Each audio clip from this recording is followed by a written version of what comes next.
de Dieu, c'est gratuit, alléluia. Et parce que c'est gratuit, on y rentre. Le prix a été payé à la croix. Alléluia. Le livre de Jonas. Jonas, vous savez, que peut-être vous le savez, peut-être vous ne le savez pas, Jonas était un prophète. La signification de prophète, c'est quelqu'un qui parle de la part de Dieu. Et Jonas était un prophète et il était de la ville de Nazareth. Il était de la ville de Nazareth. Hein. Quand il va dire qu'est-ce qui vient de bon de Nazareth, mais Jonas était de Nazareth. Hein. La parole de l'Éternel fut dressée à Jonas. Hein. Dieu parle à Jonas parce qu'il a confiance en Jonas. Je voudrais te regarder et te dire que Dieu a confiance en toi. Amen. Ne croyez pas que Dieu n'a pas confiance en toi. Dieu a confiance en toi. Alors ne le déçois pas. Mais on peut arriver à le décevoir. Manquer le but. On peut arriver à le décevoir.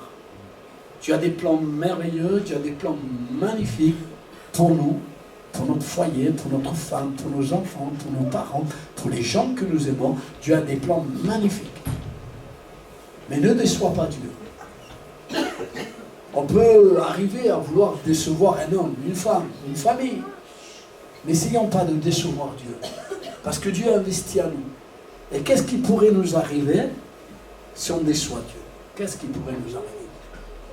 La parole de l'Éternel fut adressée à Jonas, fils, enfin bref, en ce mot, lève-toi, va dans un endroit précis, dans la ville de Ninive. Ce soir, c'est un enseignement. La ville de Ninive était une ville ennemie au peuple d'Israël. Hein, c'est pour ça que Jonas ne voulait pas y aller. Hein. C'était une ville ennemie au peuple d'Israël. Lève-toi, va à Ninive, la grande ville, et crie contre elle, car sa méchanceté est montée jusqu'à moi. Parfois, nous faisons des choses qui ne sont pas à la gloire de Dieu, et toutes ces choses qui ne sont pas à la gloire de Dieu montent vers Dieu.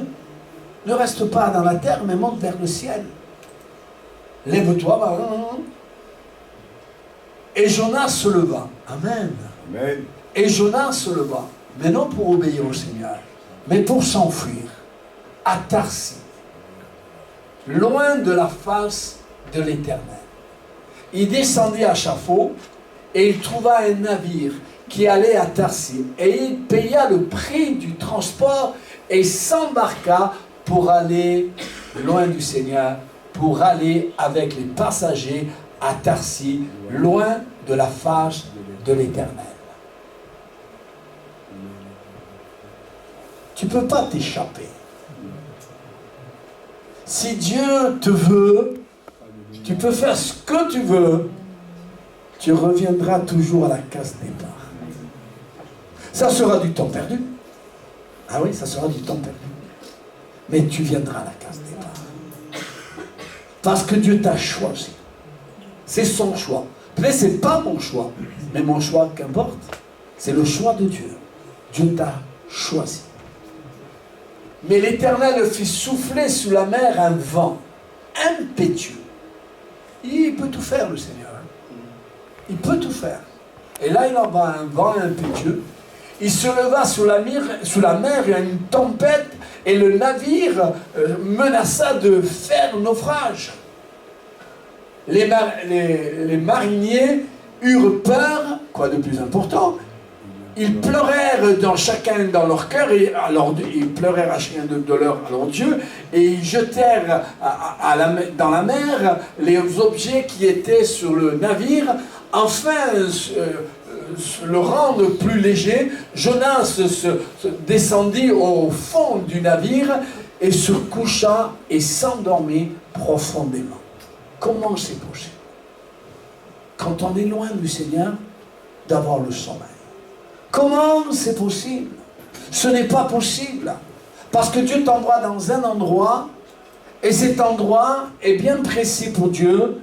Dieu t'envoie à Ninive, c'est-à-dire dans le monde, pour que tu prêches la parole de Dieu, pour que tu témoignes la parole de Dieu, que tu deviens son serviteur, que tu deviennes sa servante. Dieu t'envoie. Mais voilà que Jonas ne veut pas obéir à Dieu. Comment c'est possible de ne pas obéir à Dieu? Dieu nous demande parfois et souvent, approche-toi de moi, je m'approcherai de toi. Mais en vouloir s'approcher de Dieu, il y a un effort à faire. Ce n'est pas facile quand Dieu nous appelle à nous approcher de lui. Il y a un effort à faire. Et nous sommes appelés à le faire.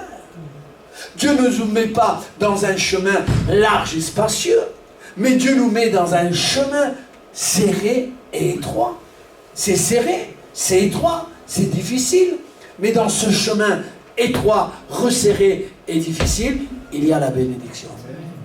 Il y a la bénédiction. Reste dans le chemin étroit et resserré. Ne pars pas dans le chemin large et spacieux. Il n'y a pas la bénédiction. Et même la protection. Alors, frères et sœurs, il s'en va, il paye le prix de son billet, et quand tous les gens du navire ont peur, lui va s'endormir. Mais comment on peut s'endormir? En sachant que notre vie n'est pas en règle avec Dieu, qu'on n'a pas fait la paix avec Dieu. Mais on ne peut pas dormir, c'est pas possible. Jonas était prophète. Jonas, on pourrait dire même, c'était un chrétien. Comment on peut dormir tant qu'enfant de Dieu? À être loin de Dieu, comment c'est possible? C'est pas possible, mais lui il est arrivé. Mais il croyait. Parfois nous croyons des choses, mais autre chose nous arrive. Nous croyons peut-être, oh, je vais m'en sortir encore une fois, je vais m'en sortir. Ou peut-être c'est la dernière fois que tu vas t'en sortir. Le jour où tu entends sa voix, n'endurcis pas ton cœur, ni tes pensées, ouvre-les, ouvre ton cœur. Et sois attentif au Seigneur.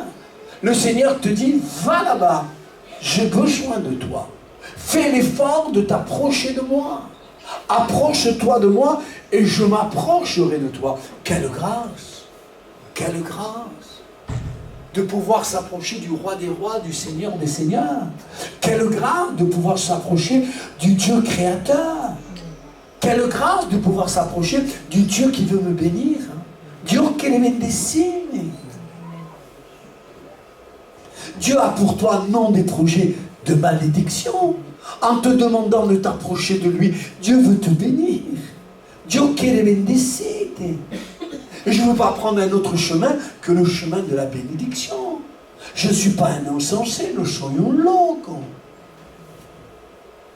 Si Dieu m'appelle à venir à lui, mais je veux venir à lui. Mais Jonas dort. Les matelots sont là, ils ont peur, quoi, de plus normal. Et ils le voient dormir, ils disent, oh, réveille-toi, peut-être ton Dieu pourra t'exaucer. Et alors, ils ne savent pas quoi faire. Il dit, quelqu'un nous apporte le malheur.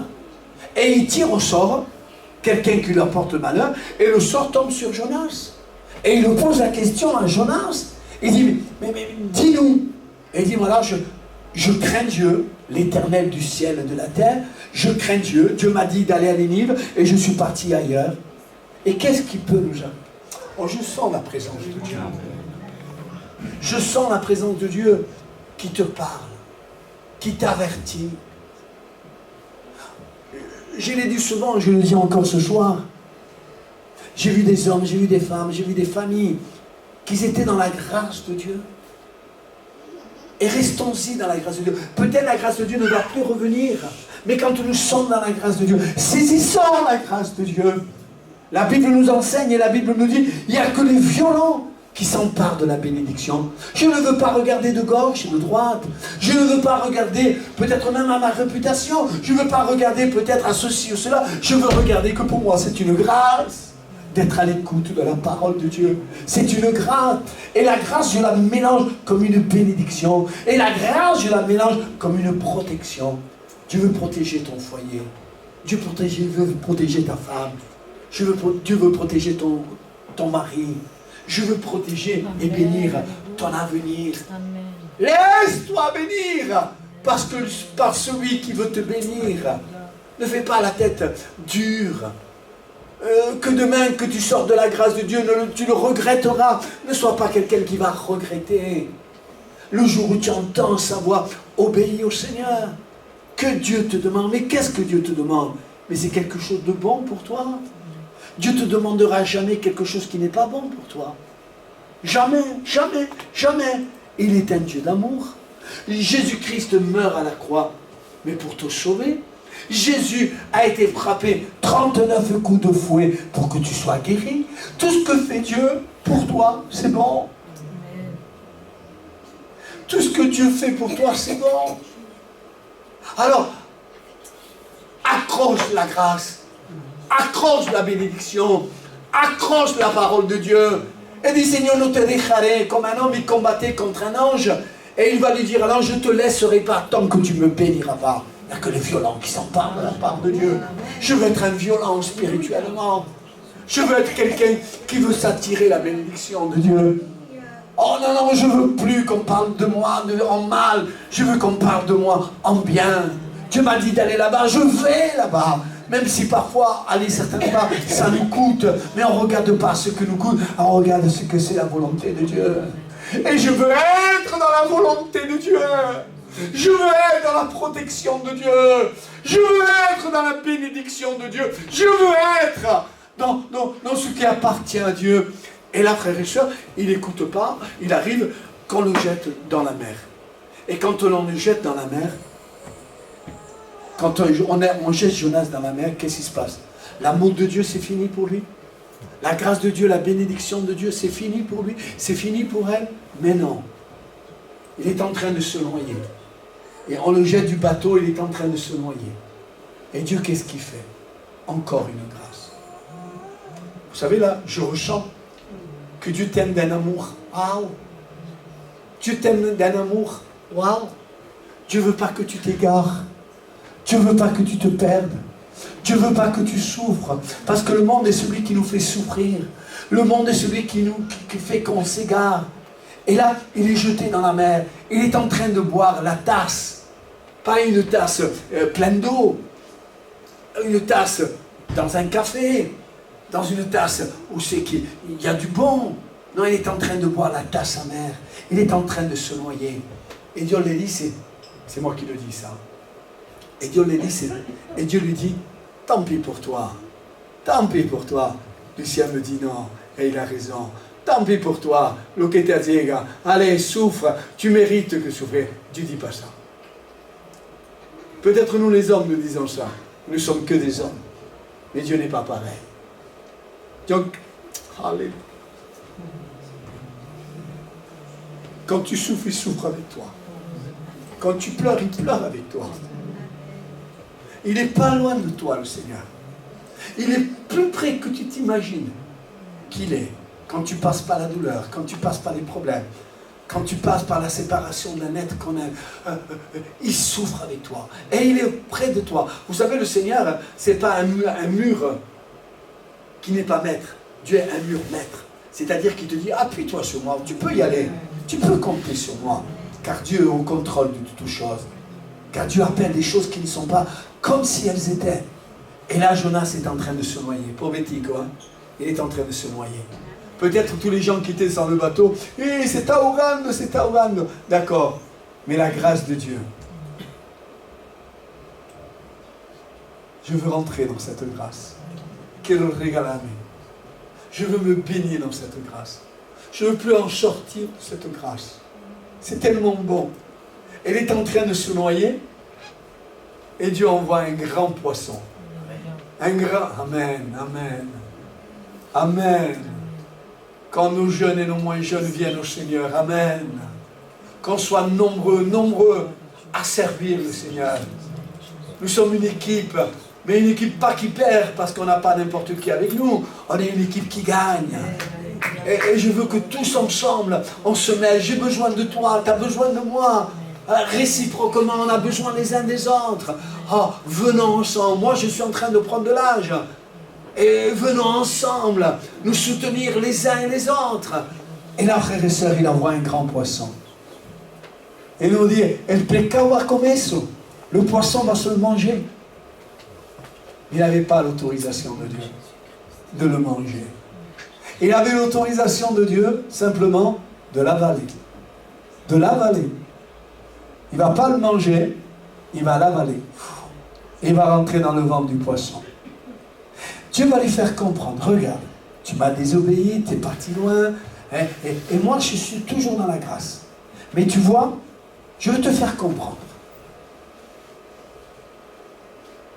Que c'est de comprendre. Je veux te faire comprendre que je t'aime. Je n'ai pas voulu que le poisson te mange, mais qui t'avale. J'ai pas voulu que tu te noies. Le poisson t'a fait rentrer dans son ventre. Mais regarde, ça sent mauvais là. Hein. Ça sent l'odeur, pas d'un bon parfum, mais odeur de poisson. Ça sent mauvais. Le péché est quelque chose qui sent mauvais. Le péché est quelque chose qui nous fait mal. Le péché est quelque chose qui nous rend malheureux. Le péché. Et il reste 3 jours et 3 nuits dans le ventre du poisson. Et à un moment, la grâce de Dieu continue. Moi, je deviens un peu jaloux pour toi. Je dis, Seigneur, si lo quiere, oh Seigneur, si tu l'aimes, tu le fais avaler, tu le fais rentrer dans le poisson, et tu continues encore. Vous savez qu'est-ce qu'il fait? Il ne va pas permettre au diable qu'il le vomit dans la mer, au large, aux profondeurs. Non. Le poisson, au point de se faire mal lui-même, il va aller au plus près du rivage. Vous savez pourquoi? Parce que Dieu voulait qu'il ne se mouille pas, qu'il ne se noie pas. Dieu voulait bénir. Qui c'est qui est en train de dire Amen? C'est toi, Titi. Toi. Amen. Amen. Au bord du rivage. Il ne va pas te laisser n'importe où. Hein. Il va te laisser à côté de la bénédiction. Il va te laisser à côté de la bénédiction. Dieu veut te bénir. Mais Seigneur, il ne mérite pas d'être béni. Tais-toi. Je veux le bénir. Et moi, je crois que Dieu veut te bénir. Prends-le au vol. À partir de ce soir, prends au vol. Dieu veut me bénir. Il faudra marcher dans le chemin étroit et resserré. Je vais marcher. Il n'y a que les violents, oui, spirituellement parlant, qui s'emparent de la bénédiction. Et là, frères et sœurs, le poisson va jusqu'au rivage, au plus près du rivage. Et à un moment, il vomit. Mais il vomit pas n'importe quoi. Il vomit Jonas. Il le laisse au bord du rivage. Il est content, lui. Hein? Il est joyeux. Il ne s'est même pas mouillé les pieds. Il est content, il est joyeux. Mais Dieu appelle quelqu'un, ce soir, à être joyeux, à être heureux. Non loin du Seigneur, mais près du Seigneur. Il y a des efforts à faire. Il y a beaucoup de jeunes ce soir. Hein? Et les jeunes, vous n'avez pas peur. On n'est pas appelé à avoir peur, parce que Dieu est avec nous. Parfois, les gens disent, on va jouer au ballon. D'accord? L'équipe des Tintin, l'équipe des Melguis, on va jouer au ballon. Et ils prennent celui-là. Hey, corre-moi le malo. Malo, il joue très bien au ballon, il a été professionnel. Mais n'oubliez pas dans votre équipe de prendre Jésus-Christ. N'oubliez pas dans votre vie de prendre Jésus-Christ et de vous faire aller de victoire en victoire, de prendre Jésus-Christ. Pour ça, de toi et la reine, vous venez, on chante ce cantique à Shalom Adonai. Et là, frères et sœurs, mettons Jésus dans notre équipe. Mettons Jésus dans notre équipe et que ça commence ce soir. Je ne vais pas partir, je vais te donner le micro, hein. Je ne vais pas partir ce soir de ce lieu malheureux, mais je veux partir ce soir de ce lieu heureux. Parce que ce soir, j'accepte Jésus-Christ comme mon sauveur personnel. Evenu shalom aleichem. Evenu shalom aleichem. Evenu shalom aleichem. Evenu shalom, shalom, shalom aleichem. Nous vous annonçons la paix. Nous vous annonçons la paix. Nous vous annonçons la paix. Nous vous annonçons la paix en Jésus. Evenu shalom aleichem. Evenu shalom aleichem. Evenu shalom aleichem. Evenu shalom, shalom, shalom aleichem. Nous vous annonçons la joie. Nous vous annonçons la joie. Pour 2023, nous vous annonçons la joie en Christ. Nous vous annonçons la joie en Jésus. Evenu shalom aleichem. Yes, Evenu shalom aleichem. Evenu shalom aleichem. Evenu shalom, shalom, shalom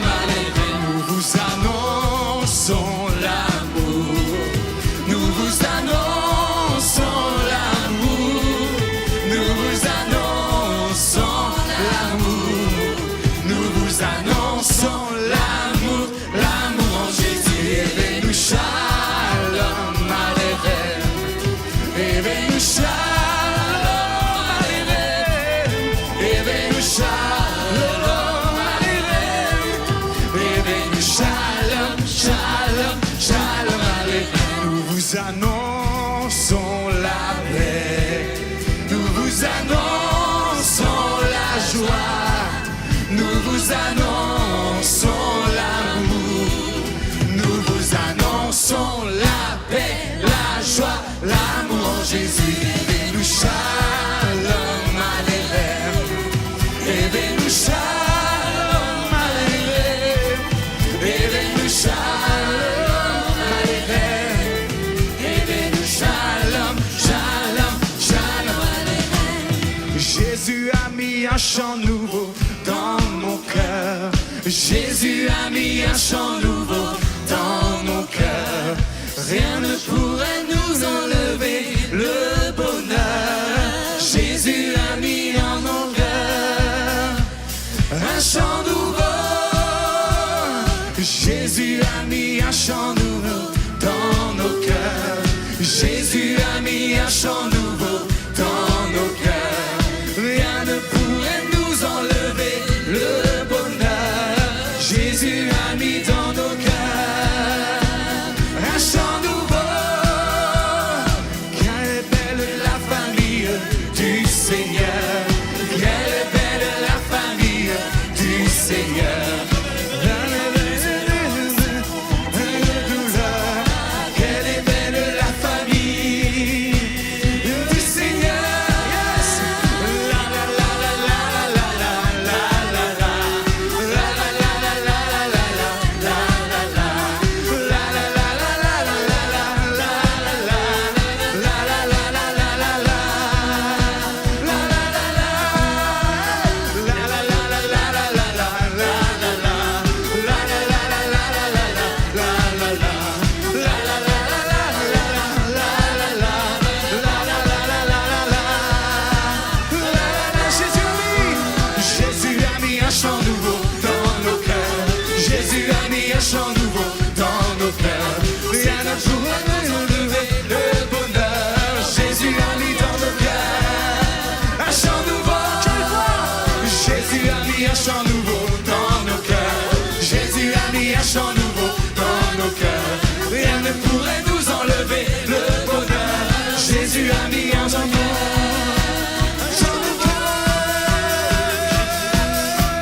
Jésus nous a dit de vivre en harmonie. Jésus nous a dit de vivre en harmonie. Par l'Esprit, nous pouvons être tous unis. Jésus nous a dit de vivre en harmonie. Jésus nous a dit de vivre en harmonie. Jésus nous a dit de vivre en harmonie. Par l'Esprit, nous pouvons